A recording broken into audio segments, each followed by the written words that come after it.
Good evening and welcome to this Gaza and Ghana short webinar on the Trump effect on West Asia.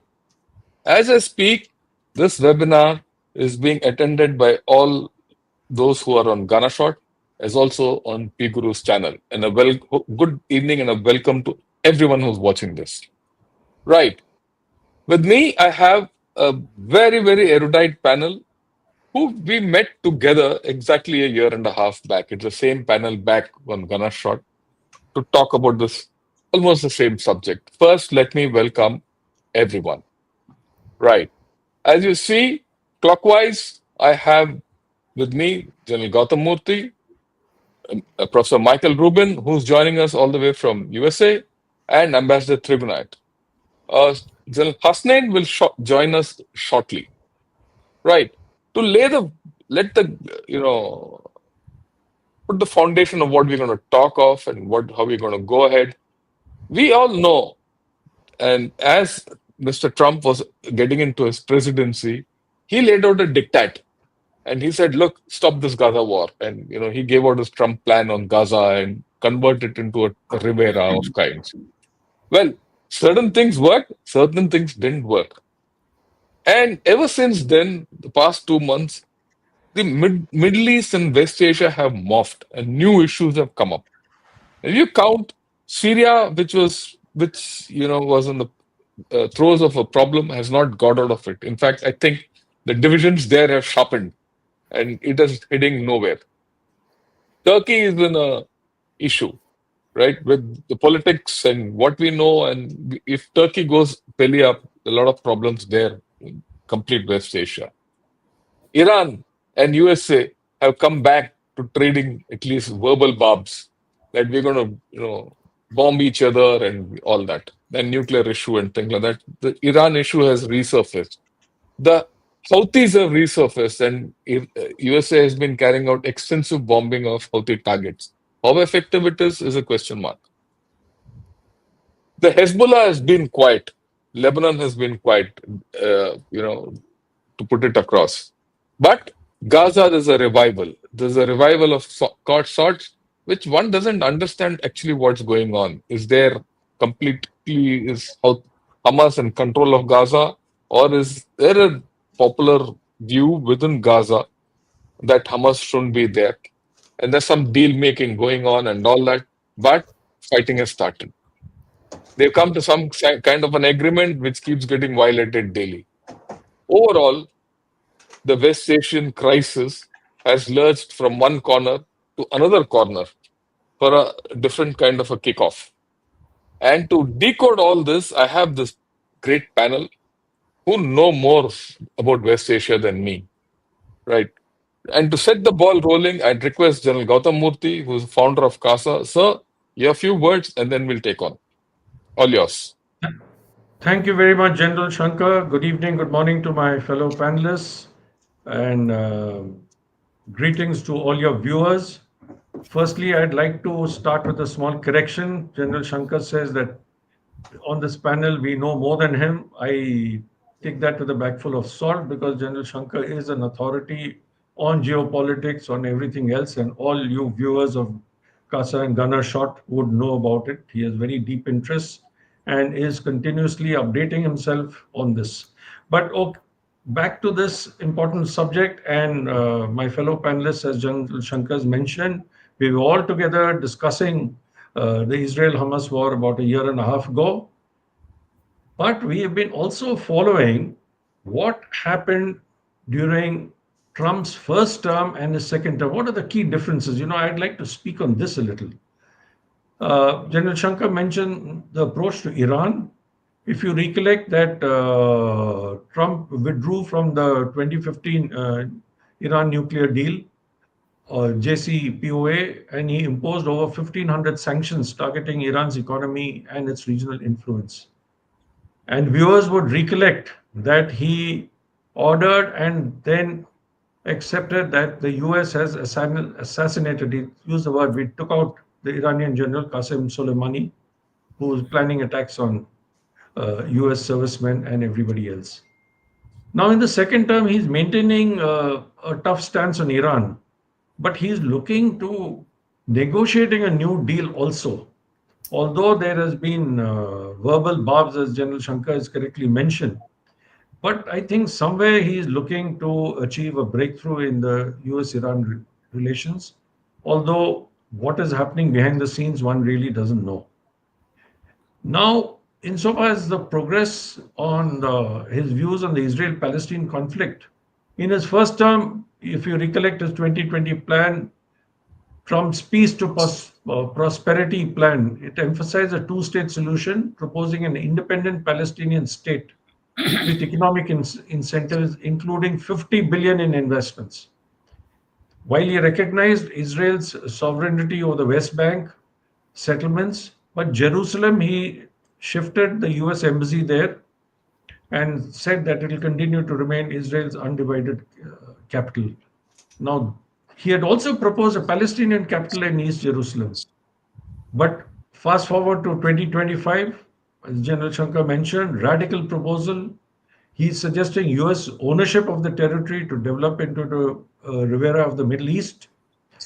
And this plan involves obviously displacing Palestinians to other nations and then rebuilding Gaza as an economic hub. Now, this approach has been widely criticized for its disregard of Palestinian sovereignty and human rights, which has come to occupy prime place. Trump has to get the backing of the other states, especially Saudi Arabia, the UAE, and the other Gulf states onto this. Now, on territorial and sovereignty issues, the 2020 plan proposed territorial compromises, including a land freeze on Israeli settlement and expansion for 4 years, while giving Palestinians time to negotiate. But the Gaza focus plan does not address the West Bank directly, but hints at a large scale annexation and further hardline measures. So we really do not know where this is going.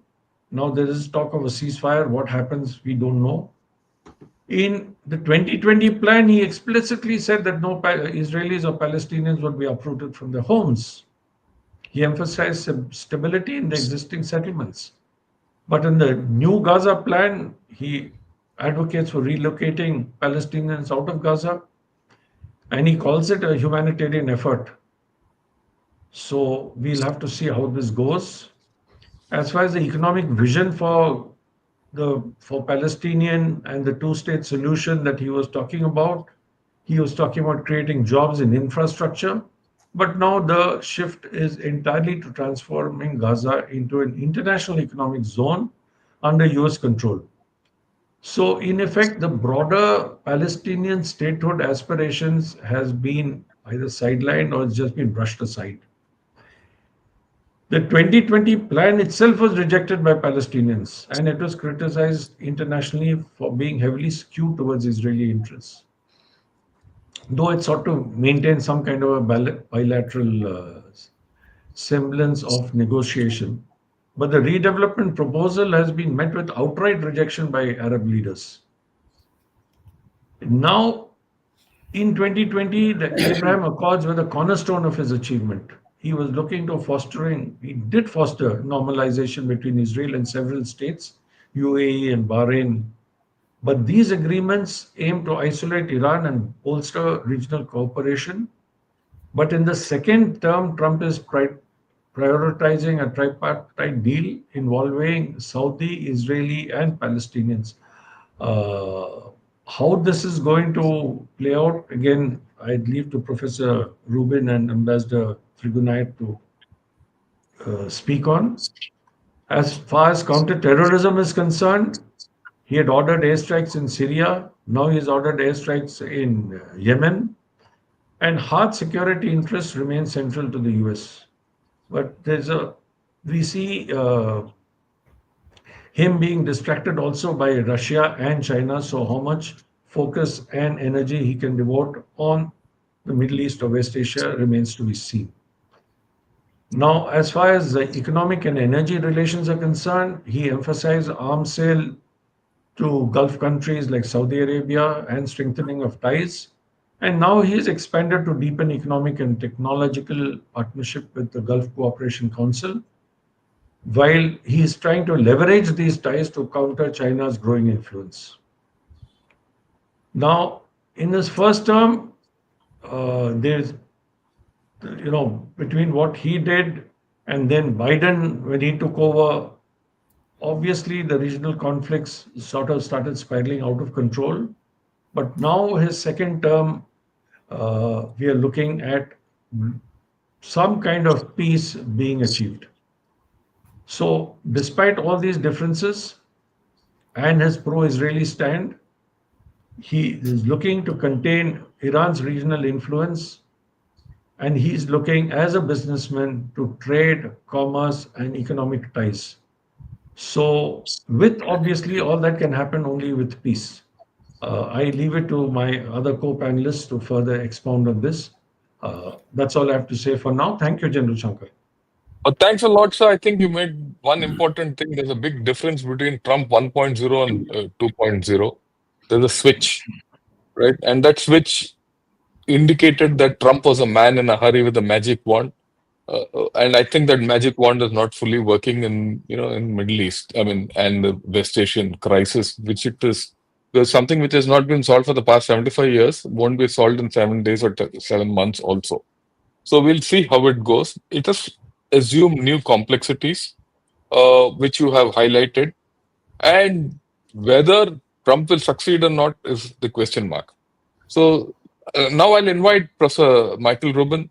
Sir, all yours, your take on this whole thing as it's panning out. But before I hand it over to the floor to Professor Michael Rubin, I'd request everyone to concentrate on his background.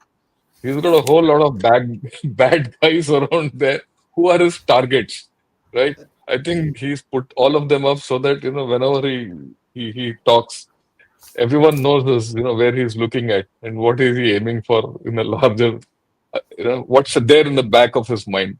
Over to you, Professor Rubin. Well, first of all, if that were the case, I'd have a poster of Muhammad Yunus and Imran Khan up there. But putting that aside, look, we live in interesting times. One of the things, just an aside, that we're looking at, just to show how interesting, the Israeli press is reporting that when President Donald Trump goes to Saudi Arabia next month, and of course he's making his first trip abroad to the Middle East, he will be meeting with Ahmed al-Shara in Saudi Arabia. That's something I'm still waiting to get confirmation on, but the Israeli press has picked that up and is reporting it. Now, when it comes to Trump's plan in Gaza, let me address this as a historian, as an analyst, and as a diplomat. As a historian, just one point that needs to be made. This isn't the first time that there has been a proposal to depopulate Gaza and move the Gazans to Egypt. UNRWA, back around 1953, 1954, in conjunction with Gamal Abdel Nasser, made the same proposal. And at the time, for domestic Egyptian reasons, having to do with the Communist Party, organized labor, and so forth, eventually Gamal Abdel Nasser backed down. I'm just pointing that out as a historian. I personally do not endorse the plan. One of the reasons I don't endorse the plan is more practical rather than just the humanitarian issues. There's no doubt that there is radicalism in Gaza. We have an open question about whether Hamas can survive or not. Putting that aside, after 17 years of Hamas rule, there is radicalism deeply ingrained. If you took the people from Peshawar, Pakistan, for example, and you put them in the Maldives would suddenly have a much greater radicalization problem than even they do now. Because the problem is the radicalization that exists among the people. So what I consider a problem is if you're taking the people of Gaza and moving them to Jordan and Egypt, are you taking a relatively isolated contagion and spreading it to countries where it can do far more harm? Put another way, could you destabilize Jordan and Egypt? Let's put aside the Egyptian economy, which itself is shaky. I don't think people in the West appreciate just how vulnerable the Kingdom of Jordan is. I see analogies between the Kingdom of Jordan and specifically King Abdullah II and Mikhail Gorbachev in the Soviet Union. And specifically, the root of that analogy is both of those leaders are much more popular outside their countries than they were inside their countries. And Jordan itself is very shaky, all the more so with now the regime in Syria unstable and potentially having a much more Islamist-oriented state directly on their border. That said, now as a diplomat, I would say this, although, of course, in real life, I'm not a diplomat. Don't take Trump literally. Well, you've had any number of people who come and he stands by his statements with regard to this fanciful and farcical plan to transform Gaza. What Trump is trying to do is simply say, we've spent decades on a failed peace process. We need some much more serious outside the box thinking. You don't like my proposal because it's ridiculous and it would create chaos? Fine. Then you, leaders of the United Arab Emirates, Egypt, Qatar, come up with something that could actually work. I mean, there's some talk, for example, about developments in northwestern Saudi Arabia and so forth, and whether that could be an out for this. But basically, he's opening the door for more creative thinking. I don't believe he's opening the door for unilateralism. Now, beyond that, what wasn't addressed, or was only addressed briefly, is the whole issue of Turkey. This panel is about the Trump effect. And I think we're seeing the Trump effect play out in the streets of Istanbul. Trump is transactional, and he is willing to give Erdogan space because he thinks that he can use Erdogan as an intermediary with regard to Ukraine and Russia, and with regard to the United States and Iran, perhaps among other places. However, he's willing to give in exchange for that good office of Erdogan as intermediary, a green light for Erdogan to crack down on the Syrian Kurds, America's traditional allies. It seems that after the phone call between Trump and Erdogan interpreted Trump's disinterest in Turkey's domestic affairs as a green light to go after Ekrem İmamoğlu. So now, of course, there's 2.2 million Turks on the street. And ultimately, people like me who don't agree with Donald Trump will try to adopt the Make America Great Again rhetoric and mindset and tell Trump, you like to ally yourself with strong people. You like to ally yourself with people like Prime Minister Narendra Modi, who repeatedly wins elections and is doing a good job. You don't like to ally yourself with losers. And with 2.2 million people in the street protesting against Erdogan, he's a loser. You should throw him out. You should come up with another strategy. The last point I would like to make before turning the floor over so that we have lots of time for discussion has to do with Syria. Again, I have alarm bells with regard to President Trump meeting Ahmed al-Shara. I don't believe that a reformed al-Qaeda leader is a Democrat or anything other than someone who might want to use a bullet instead of beheading someone who opposes him. The fact is, no cabinet member is Kurdish or a member of any minority. The newly appointed Grand Mufti of Syria, Hamid al-Rifai, has issued anti-Kurdish fatwas, anti-American fatwas, and is basically a Turkish proxy. That said, one of the reasons I don't want President Trump meeting with Ahmed al-Shara isn't simply because I see Ahmed al-Shara as an unrepentant Islamist who wants to permanently transfer Syria into a mirror of Turkey, if not Pakistan. It's because he doesn't control the government. He controls maybe 40% of the Syrian territory. But then you have the Druze, you have the Kurds, you have the southern tribes, you still have the Alawis in Latakia. And so the fact of the matter is, I'm not so sure that a Balkanization of Syria wouldn't be a better outcome at this point. What I wonder about is whether the United Arab Emirates is simply waiting for Turkey to overextend itself, and then we'll step in. sorry, the last point I'll make quickly is with regard to Qatar, which is perhaps the most controversial country right now in Washington. On the intelligence side, the reason why successive US administrations give so much space to Qatar is because they are very helpful behind the scenes in identifying terrorists for us to eliminate. Unfortunately, they only do that with the terrorists with whom they don't work. And they tend to work with a lot of other terrorists. They've donated $6 billion to American universities since 2007, a tremendous amount of money. And a lot of people believe that the protests in the United States at our universities are de facto funded by Qatar. The question I have is whether we are simply going to bash Qatar, whether we're going to normalize Qatar, or whether, as I would recommend, we give Qatar an off-ramp. Qatar isn't monolithic. Many Qataris I know don't agree with the king. The king is the hardline supporter of the Muslim Brotherhood. But as President Trump prepares also to go to Qatar on this trip, what he should do is tell Qatar, not we're going to embrace you or we're going to bash you, but give them a roadmap. Give them an off-ramp to become a normal state. This is what you need to stop doing. And this is what the metric by which we'll judge you. That would be much more productive way moving forward.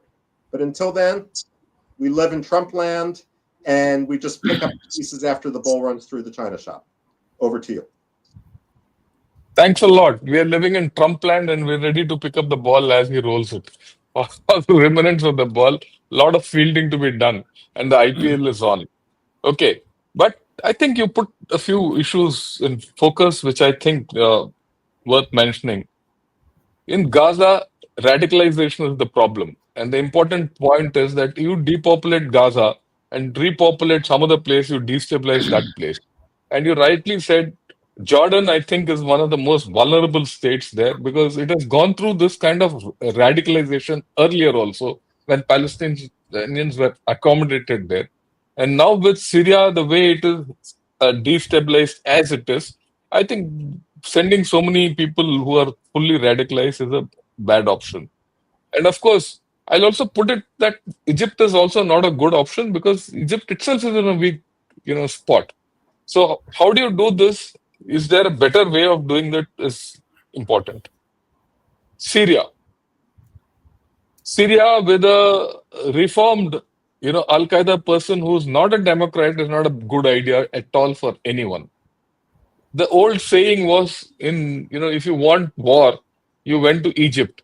And if you want peace, you go to Syria. That was the old saying in the West Asian circles. But I think that's turned on its head. Today, whether you want peace or war, you probably, not peace. If you want war, you can go back to Syria. So Syria is where it is, and that's bad. And you mentioned, interestingly, Qatar to be given an off-ramp. But I think it's not a matter of Qatar to be given an off-ramp. I think the more appropriate word which you use is, what's the roadmap ahead for Qatar? Because I think a lot of problems in the Middle East emanate from Qatar. And Qatar gives its own roadmap to all these problems the way it wants. So a lot of things are being controlled in West Asia through Qatar. And I have always maintained, Qatar is the Switzerland of West Asia. It's got its hands in everyone's pockets, and everyone has some account with Qatar for some reason or the other. But that's a different story. But I think very important points brought out. I now request Ambassador Trigunai. So I like your views not only on this and also the Indian angle and the IMEC as to whether it will go through. What is the where do you see it happening? All yours, sir.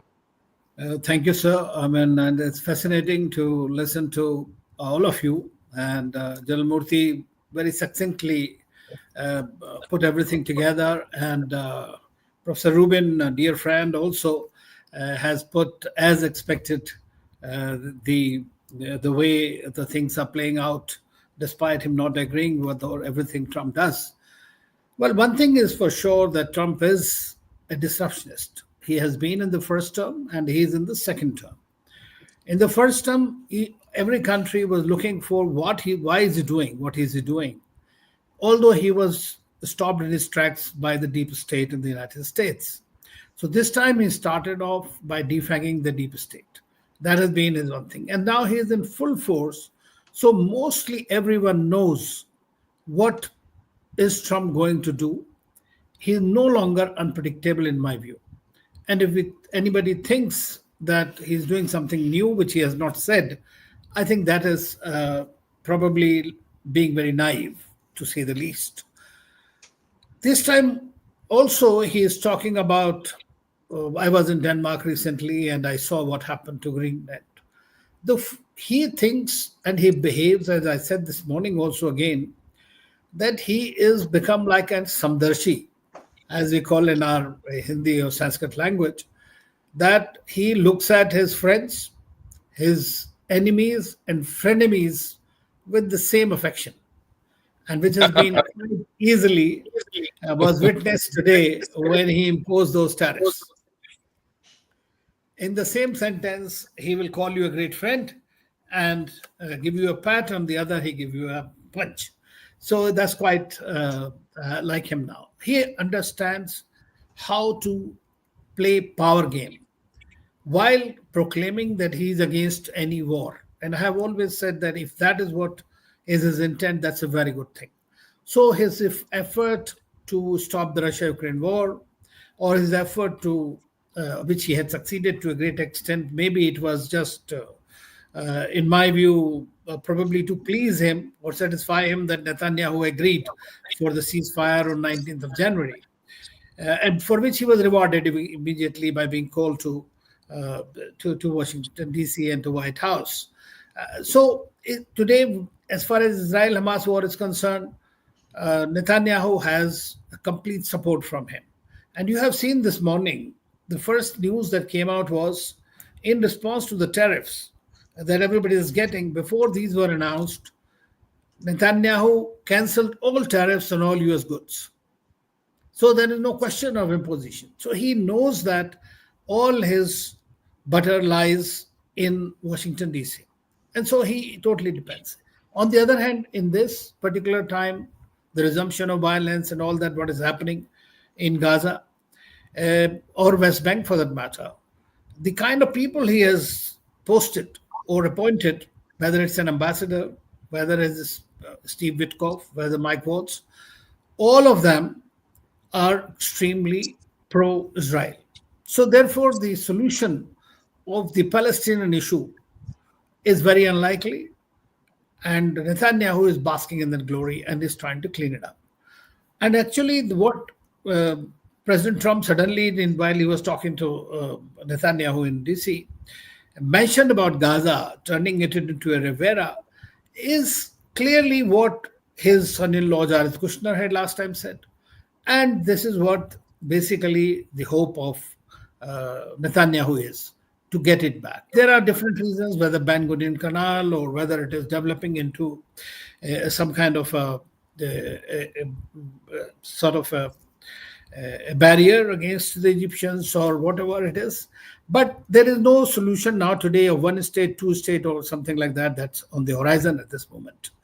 President Trump's General Murthy already mentioned his previous plan, which was met with disdain. This time also, and I quite agree with what was said earlier, that what he did was, when he said that he would like to develop Gaza, he essentially also called out these Arabs. What are they planning to do about it? And you know that Saudi Arabia, which was supposed to be a part of the Abraham Accords on September 13th in 2023 after Delhi, we see that Saudi Arabia today is on the forefront for the implementation of the two-state solution. Today, as you know, that when there was news that the United States might attack Iran, all the major countries in the region have told the Trump administration that they will not allow their airspace to be used against that. So today, the Middle East, his interest remains in Middle East. There's no doubt about it. And as the Heritage Foundation guys were saying the other day, that he's the worst isolationist. So I think that his visit to Saudi Arabia, which was his first visit last time as well, and this is also the first visit, is in fact shows that he wants. Of course, it's very likely that he might meet Putin also there. So that we'll have to see. Now, this time, as far as the Iranian deal is concerned, again, as was briefly mentioned, that he is coming from a different perspective today. He is told clearly that at no cost can Iran get the bomb. But the fact is that with the decimation of Hezbollah, to a great extent Hamas, and Houthis now under the American direct lens, whether they will be decimated or not remains to be seen, is something he is, while he has said that he would cannot allow them the nuclear bomb, this is one way that Iranians are likely to respond if talks do not begin. So there are two simultaneous strands. One is the threats being carried out of bombing and this and that. On the other hand, there are discussions on how to hold the indirect talks so that Iranians have also been agreeable to that. They have been approaching the Europeans, they have been approaching the Trump administration, including with Elon Musk and others, to continue some kind of a dialogue. Iranians are not in a position to fight a major war, but they are in a position to create a huge destruction in the region. And that's the reason these countries. I was an ambassador to Jordan, so I have seen and I fully agree with Michael said, and you said so, that Jordan's problem is their population is already 60-65% Palestinian origin, including the Queen herself. And King Abdullah is also the custodian of the Al-Aqsa Mosque and the Christian places in Jerusalem. So he's very much there. He went to Washington D.C. pleading Trump not to push them to take the people anymore because he'll be, as rightly mentioned, that he might be displaced by these kind of things that will happen. So for him, it is a survival and existential issue. Only thing holding for him is that US has a big base there, so do the French, and the Jordan remains a strategic country, and it is trying to somehow float. The economy is in a bad shape, and also because of the war, whatever tourism revenue they used to get is also reduced significantly. So they're greatly dependent on the Jordanians. As far as Egyptians are concerned, again, the similar kind of a problem for them also. Egyptians did not want to take the Palestinians or Gazans from the very beginning because they did not want to enter by default into a conflict with the Israelis going forward. But today, as you know, that their forces are on the Rafah border, and the Netanyahu has already made a very big noise about it, asking them to withdraw from there. So they are also preparing to some extent for any eventuality that might happen. Iran, on the other hand, we see that President Trump has deployed his aircraft carriers, two of them now in the region, and they are attacking Houthis. But Houthis have sustained a consistent attack for several years since 2015 by 27 Arab countries, Arab armies, which was supported by the United States all through. Another important thing that is happening here is that as far as the issue of Palestine is concerned, it cannot be resolved by deal making or by ignoring. As long as it is there, we will continue to have this kind of situation emerging off and on and more frequently even. Today, this is possible that because of the consistent bombardment that has happened, a complete violation of the international law everywhere, total impunity from the international regime or whatever it is by various countries in the all sides. In fact, I mean, neither the Hamas wanted peace nor did the Israelis wanted peace, and therefore having peace it can only be imposed, and that we find is a bit difficult. Very interesting thing that happened was in Syria. Now, like Taliban in Afghanistan, which President Trump had legitimized once again, USA went into Afghanistan to fight Taliban and then eventually gave power back to Taliban. And again, this time there are talks going on of relaxing some sanctions on them. Now, here, once again, we see the legitimization of non-state actors, and especially those which were designated terrorist groups by the United States itself and the Western countries. And with the kind of, they have been involved in regime change agendas. I was posted in Libya when it happened to Gaddafi. There were no saints, but at the same time, they have been done. Only thing you see is destruction and continued problems for the region and for the nation, for those countries themselves. So we are looking at Syria today in a different way, a little bit. Different in the sense is that Assad himself was accepted back into the Arab League. And his place has now straight away been taken by so-called President al-Shara, and he was even invited to Mecca, and went with Mohammed bin Salman and meeting everybody. So all the countries, whether it is Qatar, whether it is UAE or Saudi Arabia, the major players, and Turkey, of course, is the joker in the pack in that place, and so they hold the key in Syria quite a bit significantly. President Trump, in the beginning, as you know, he said that this is not our war, we should not get into this. But they had about 2,000 people, their forces fighting these ISIS and all. And we don't know whether President Trump will continue to remain engaged in the region. But of course, Barbara Leaf was there, and they have also tried to reduce sanctions. Today, the EU also has said that they will be providing assistance to them. Now, the situation remains very, very complex. What happens to Houthis? Whether the United States is able to prevail over them, then does it fall into Iranian laps? We'll have to see that. If that happens, then we are looking at a much greater disaster. If that does not happen, somehow it gets localized, and President Trump is able to eventually prevail upon Netanyahu to go in for ceasefire, then we might see a little bit of a lull in this thing. As far as India is concerned, as I have always maintained, that the peace, security, and stability of the Middle East and West Asia is existential for us. It is not something that is desirable. It is something that is an imperative. We need to be more proactive in the region, especially with regard to the issues that they are facing. Somehow, we have made statements, yet the position, as far as the West Asian countries are concerned, is not that very clear. They sometimes fail to understand, and I have spoken to a lot of them, and they say that we simply are unable to understand what does India want, what role India wants to play. We want India to play a much greater role.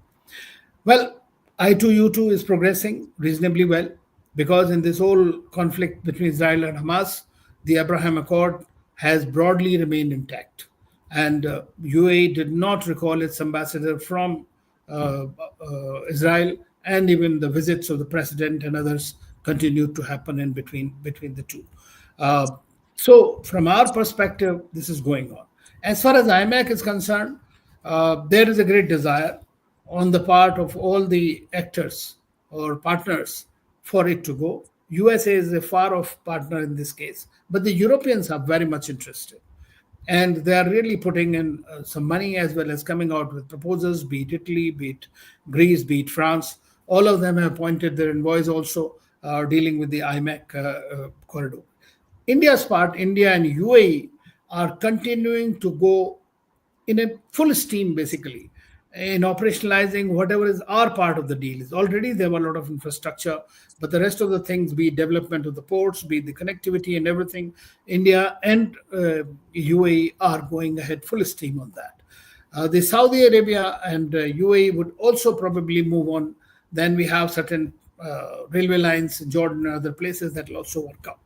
But for all that to happen, Egypt, by the way, which was quite unhappy about this IMEC corridor, has come back. Their foreign minister was in Delhi, and he mentioned that we would like to be part of the IMEC.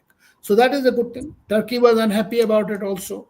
They said that there can be no corridor without Turkey being part of it. So we'll have to see that whether we want to make it an inclusive project or we want to exclude any country. I doubt very much that that is our intent. So we'll have to see how it eventually plays out. But the Middle East remains a very volatile place and very uncertain, as is the order of the day today when we look at President Trump's administration. Thanks a lot, sir. Middle East remains volatile, uncertain, and if I say, I'll use another word, completely fractured still, like it always was. Right? I'll pick on the major issues. I think you made some very major issues which are important. We all know the lines of conflict in West Asia are very deep, and it's not deal making won't solve it. You need more, serious engagement to solve these problems. Now, in this kind of a thing, Trump's deal making approach might not yield results. Like, that's the way I look at it. And the next thing which you brought out very important is, does Trump have the mental capacity to handle the complexity of the West Asia? He seems to be understanding West Asia better than many others. For example, his understanding of West Asia is far better than what Xi Jinping understands, right? I mean, that's the way I look at it. But does he have the space, considering the fact that there's a whole lot of thing on tariffs, which is, declared a war, global war on tariffs. He's also taken up with the internal hacking through Elon Musk. He's, going all the way, getting hold of Greenland and things like that, and he's up in arms against Europe. And indirectly, the Chinese are feeling the heat and they're also trying to get back. With all this, does he have the bandwidth to handle the complexity of West Asia? Is a question mark. If he doesn't have the bandwidth to handle this thing, like you rightly said, I feel the problem in this entire whole story will become Israel, because Israel Unchained is quite, it'll churn up West Asia very easily, emotively and conflict wise. And that is something which we will have to see. Uh, the issue which you brought about IMEC, and I completely agree with you that IMEC is going ahead full steam. It was also going ahead full steam even before this between India, UAE, and Saudi Arabia.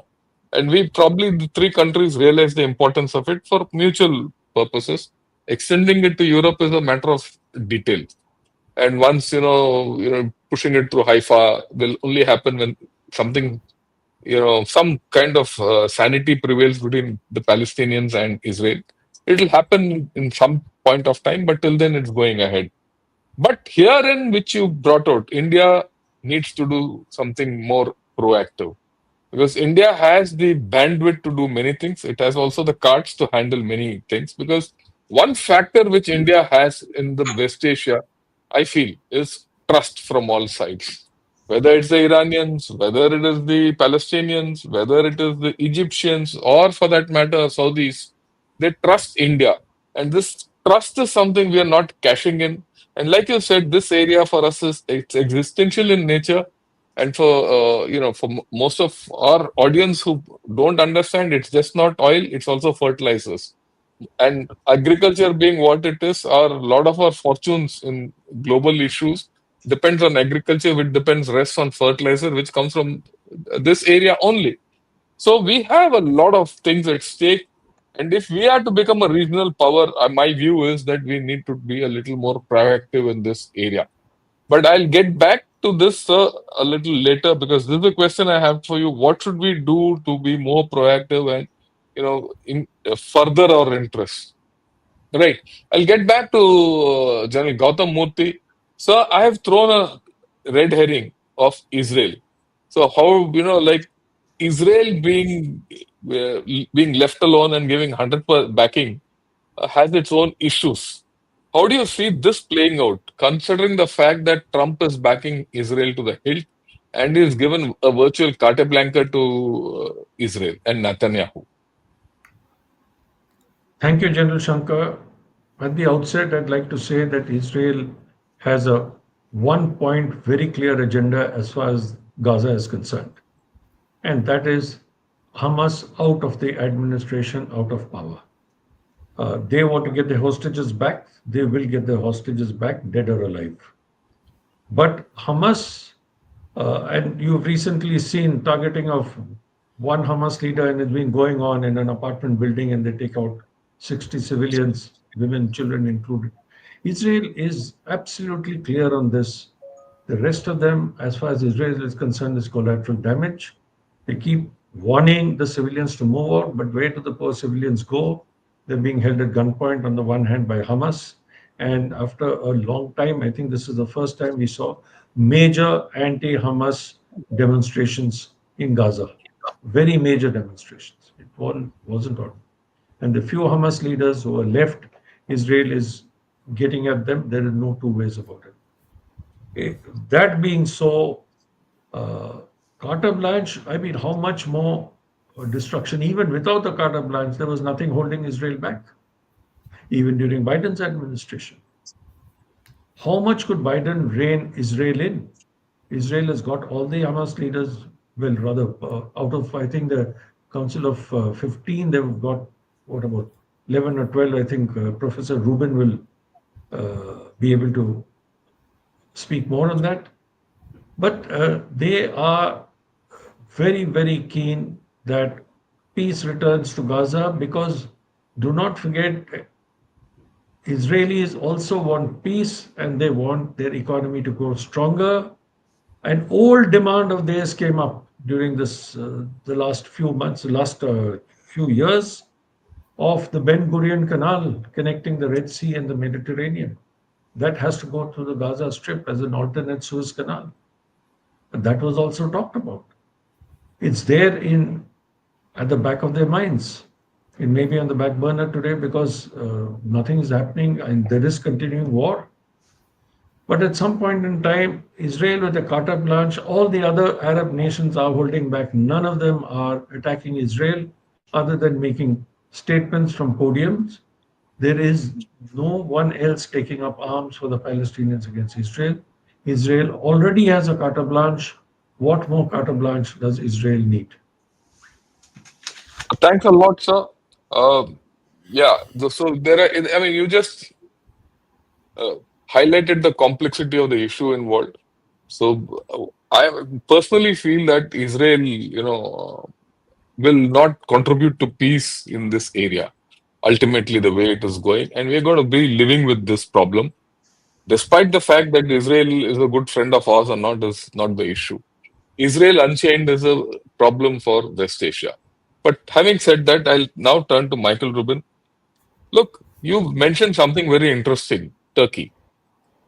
Now, Turkey is, has got tremendous influence in West Asia, and it has also got tremendous influence in Central Asia. How do you see Turkey going forward, considering the fact that Imamoglu is in prison and people are out on the streets, and Trump is backing Erdogan, and Erdogan coming back is probably a disaster for West Asia itself in the larger sense.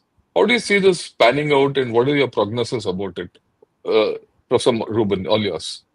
Look, first of all, I'm a historian, so I get paid to predict the past. I'm sure if I offer the prognosis when this panel reconvenes in a year and a half, hopefully sooner, that you will all be laughing at me at how wrong I was.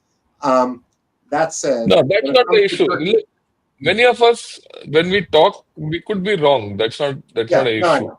But the logic of the whole story is more important. Right. When it comes to Turkey, just one cautionary note.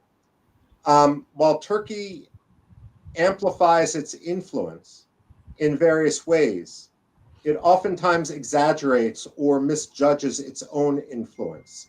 And the reason is, when it comes to pan-Ottomanism, this belief that the former states of the Ottoman Empire should form a natural sort of diplomatic zone of influence. The simple fact is that the subject people to the Ottoman Empire have a very different remembrance of what it was like living under Turkish domination than the Turks do. And so there is always that discrepancy. I want to push that forward.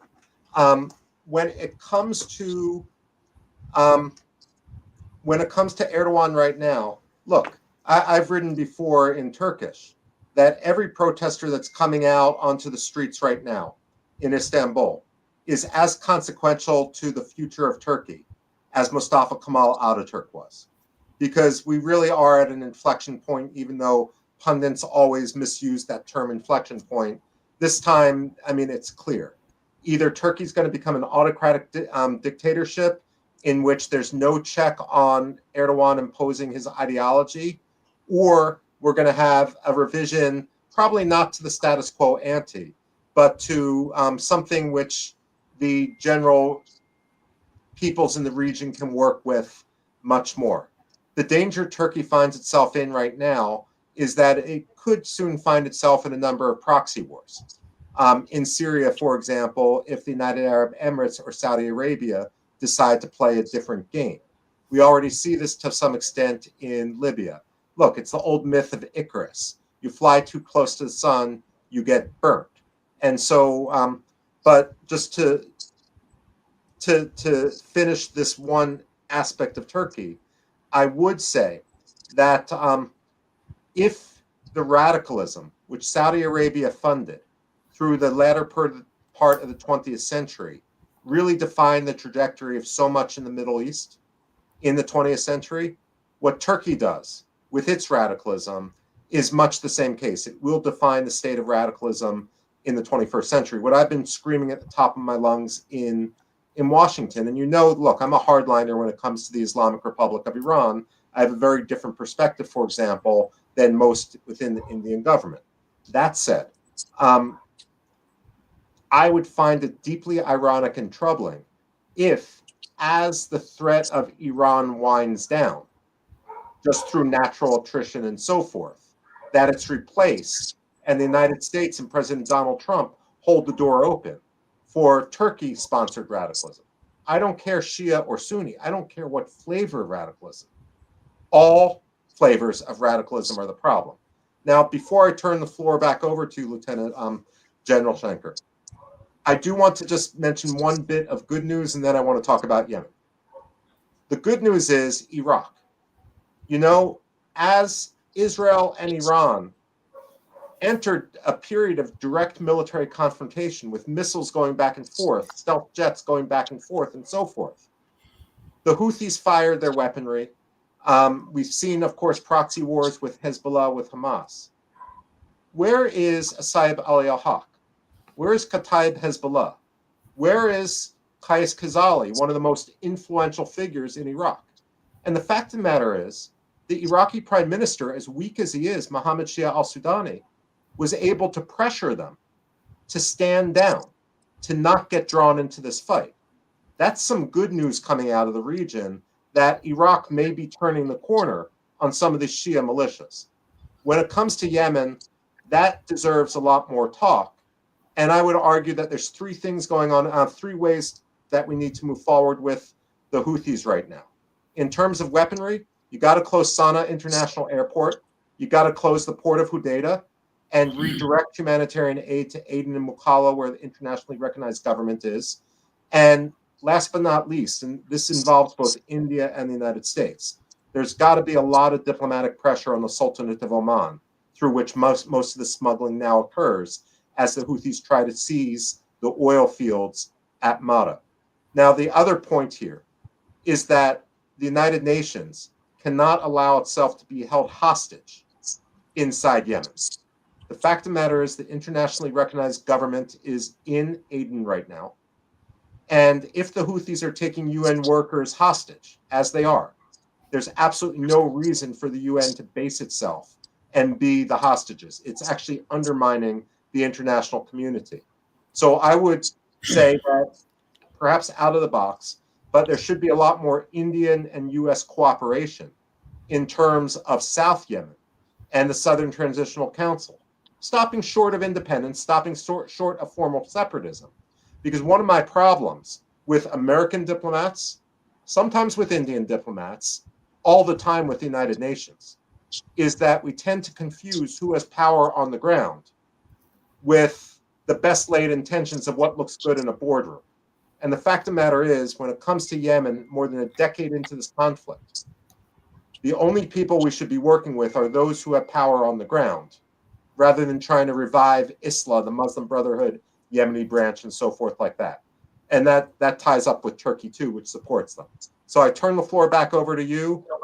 Bad news in Turkey, bad news in Yemen, but Iraq is actually an ironic bright spot.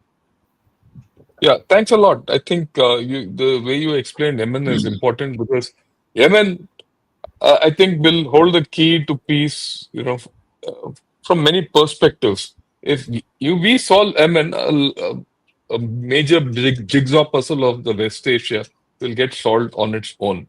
But I think it's a tough nut to crack because ultimately, if you want to solve Yemen, you have to put boots on ground. Who's going to put that boots on ground is the question mark.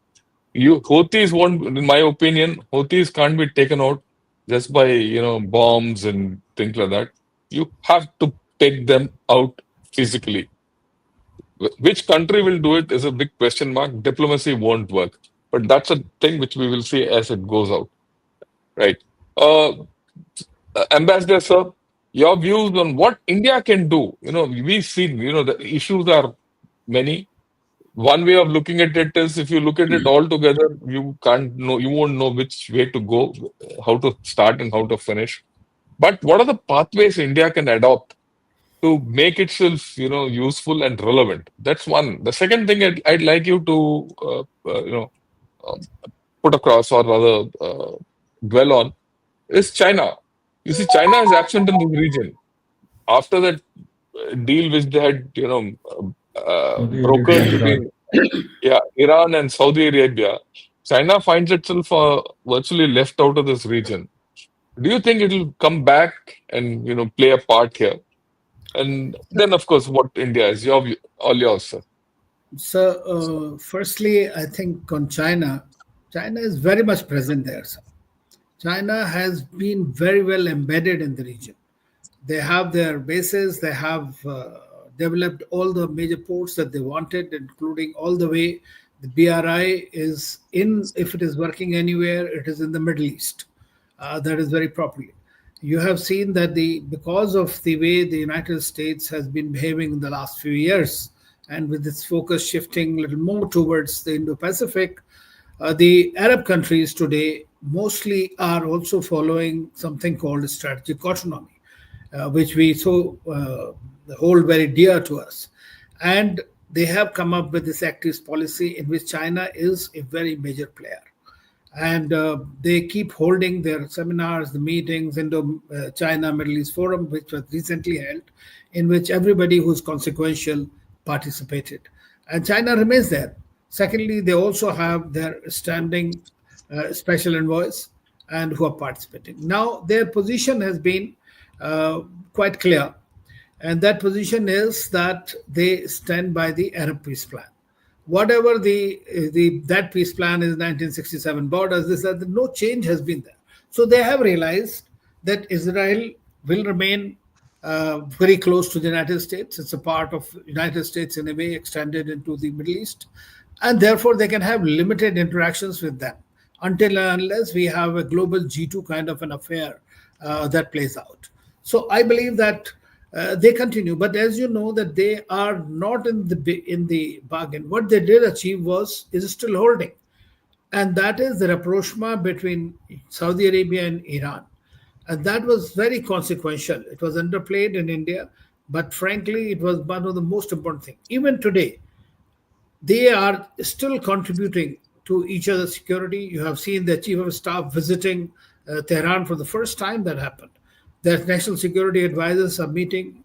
Iran is being invited. So they are trying to find a regional solution to the regional problems so that does not escalate, which is a good sign. I think we should welcome that, sir. So I somehow feel that China is well embedded there in a geo-economic manner, if not geo-militarily in the sense Political. in politically or otherwise. But they are being sought out by all these major countries in the region. Egypt, whether it is Egypt, whether it is Saudi Arabia, whether it is Iran, or whether it is UAE and Qatar. All of them are very closely interlinked with them. Now, in the Syrian situation, we have not seen much of China because, as you know, that Saddam Hussein was sorry, not Assad was the last Arab leader to sign up to the BRI. That was in 2022 after he got back. So but that he was under the Russian influence at the time, and Russia was very much aligned with the Chinese in that. So Sino-Russian collaboration in the Middle East also has been there. Now, Russians have also taken a bit of a hit, but they are working together with both Turkey and Israel to retain their bases in Syria. That is so there. Coming to India, the best part about us is that everybody likes us in the region. They think that India is a benign power. And I can tell you this story not from now, but from 2008 when I was Joint Secretary here. Everybody was asking Indians, and they said that other countries are getting by default because you do not want to play a role. Now, what kind of a role are we talking? We don't have that heft to mediate. But what we could do perhaps is you can facilitate interactions. And you need to be seen to be doing something rather than simply issuing statements, as Michael also mentioned that the Arabs are issuing statements. But it is their region; they know how to deal with it. But at the same time, we have been to that extent missing.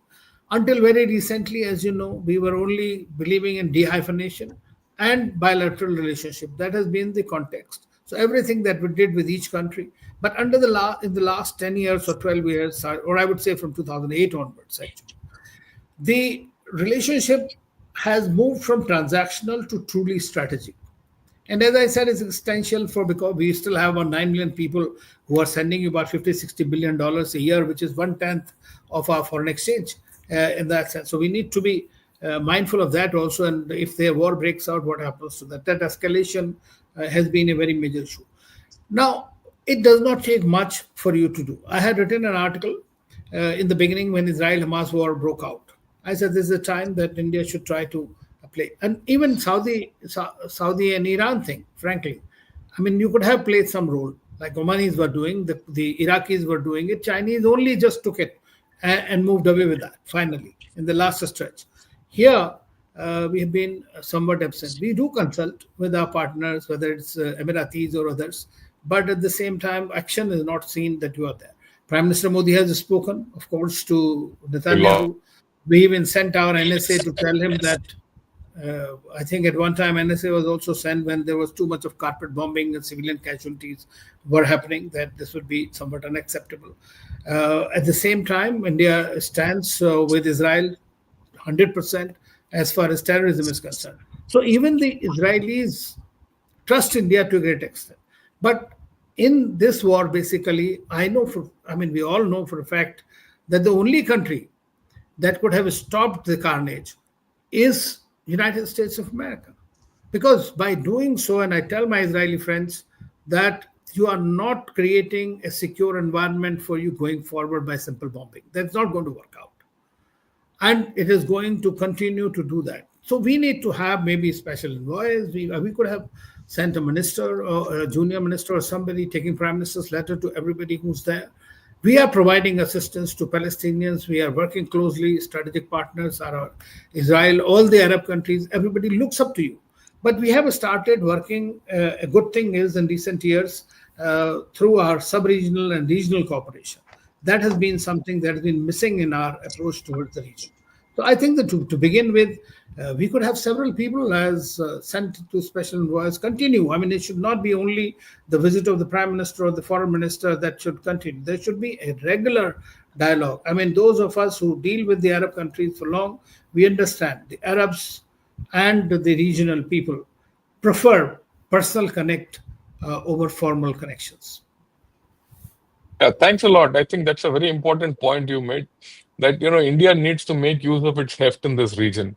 And somehow, for whatever reason, our ministry and the government of India is too focused at the top, and it's only the spearhead which is doing the thing.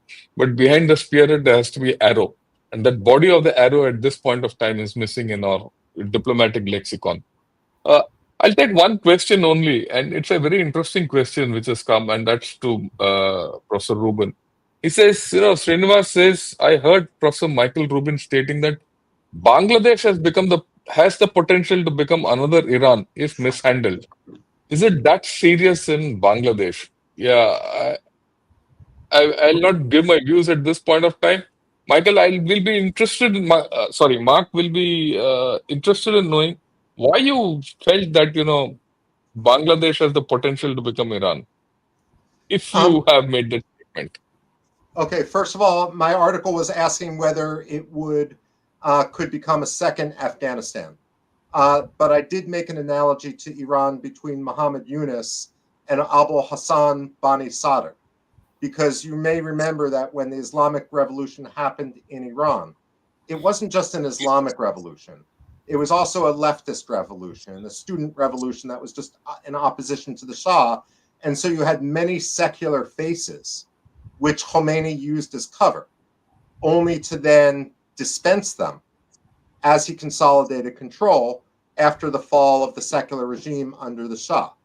And so in that case, the left of center economist, Bani Sadr, ended up being the first president, but then being exiled to France. And he just died a couple of years ago in exile. I would argue that Muhammad Yunus, whether out of naivete, whether out of animosity to Sheikh Hasina, whether out of ideology, perhaps deep-seated, is providing cover to Jamaat-e Islami. And we all know Bangladesh Jamaat-e Islami's what their agenda is. We see it in who they release from prison and who they put in prison. And so that, to me, is why I seized upon this issue, because I see it really as a wake-up call that needs to be heard not only in New Delhi, where people are paying close attention, but in Washington, where they are not. Yeah, thanks a lot. Thanks a lot for that clarification. I think that was an interesting analogy which you've drawn out. Maybe it's there in the back of our mind, but not put it in this kind of a setting. I think we've had a great hour plus of West Asia. It's impossible to cover West Asia fully or comprehend what's happening there. Because the strands are too many for an hour. In fact, if you really look at it, it'll take a couple of hours, and then we'll get to come some kind of a sense. But what is happening? The Trump effect, let's be very clear, overall has worn off. And something new is coming up. And that something new is going back to square one. And nothing much has changed in the Middle East, except for the fact that, yes, Iran today has gone down. It doesn't have the power which it had earlier. Yemen continues to be a problem. The Israel-Palestine problem will not run away. Syria has taken a completely different shape. And if you look at it, the problem map of West Asia has turned on its head. And a new set of problems have come, for which I don't think, in my own personal opinion, USA has uh, you know, the, the bandwidth to handle with Trump at the helm, because Trump has got too many other issues. And we're going to see many more things happening in West Asia, which are not going to be in complete control of the people who are in the play. And you're going to have a lot of loose attacks going on and loose systems coming into play. But that's in the future. That's my own view, right? And I go completely with Ambassador Trignayat, and also what Michael Rubin said, that India needs to play a more major role. I mean, the fundamental thing is, if you want to be a regional power, you have to be seen to be a regional power and not just say heard to be a regional power. There's a difference being heard and to be seen on ground. And that, I think, is very important. And I think we have a whole lot of equity in Middle East through our diplomats, through our ethnic composition, through which we can exploit, and we are not exploiting it. This is my personal view. I think we are underplaying it and all that. Diplomacy for a country like India can't be left only to the Prime Minister and the External Affairs Minister. There has to be a whole lot of others who have to be put on the table. I don't see that happening. I hope. Look, the analogy I give is Steve Witkoff is a builder. If he can come and handle peace talks between Russia and Ukraine, and also in the Middle East, definitely we have equally good builders who can do this in the Middle East. And some of our builders are doing building in Middle East and not just this thing. So I think we have a big bandwidth we are not using. We are not using our educational systems, which are spreading their wings out there. We are not using our traders there. We are not using our expatriate people who have virtually built this area. The kind of equity we have and which we are not putting on ground is, I think, it's just going a begging. I think I'll leave it at that. We've had a great talk on this. I now request General Gautam Murthy to please wind up, because I don't think General Atta Hasnain will come in. I think he's caught up in official work at the NDMA. All yours, sir, General Gautam Murthy, sir. Thank you, General Shankar. Thank you, Professor Michael Rubin, and thank you, Ambassador Anil Trigunayat, for this marvelous discussion that we've had on West Asia stroke Middle East and the kind of problems there. And as we are winding up this discussion, I see a question which says, Will America invade Iran during Trump 2.0 from 2025 to 2029? Is the current Diego Garcia B-52 bombers placement for war? Now, I think we'll require a whole new episode of Casa and Gunner Shot to discuss this as to how the dynamics between Iran and the US are playing out. The whole region is in turmoil. Uh, Let us hope peace prevails. All our discussions end with that fervent prayer. Let's hope peace prevails and better sense prevails. Thank you all very much, and thank you, audience, for your participation. Thank you all. Good night. Good day Good to night. Professor Ruben, and God bless. Bye-bye. Thank you. Thank you. Thank you. Thank you.